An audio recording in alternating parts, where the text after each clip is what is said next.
প্রিয় দর্শক, আসসালামু আলাইকুম। আপনারা সবাই কেমন আছেন? আশা করছি আপনারা সবাই ভালো আছেন। আজকে আপনাদের মাঝে এই যে দেখতে পাচ্ছেন, এটা হলো প্লাস্টিকের তৈরি সূর্যমুখী ফুল। এটা কিন্তু অনেক সুন্দর দেখা যাচ্ছে। এই টবটির আমার খুব পছন্দের, তাই মাঝে মাঝে আমি এই টবটির ভিডিও করে থাকি।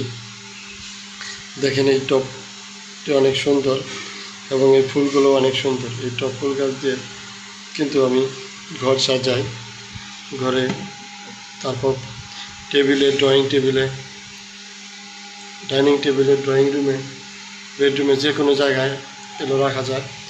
দেখেন যে অনেক ছোট এবং ওজনে হালকা, এই ফুলগুলো সহজে নষ্ট হয় না এবং এই ধরনের প্লাস্টিকের ফুলের কোনো পরিচর্যাও করতে হয় না।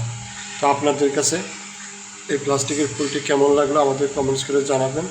আর যদি ভালো লাগে তাহলে ভিডিওতে একটি লাইক দিয়ে চ্যানেলটি সাবস্ক্রাইব করে দেবেন। সবাই ভালো থাকবেন, সবাইকে ধন্যবাদ। আসসালামু আলাইকুম।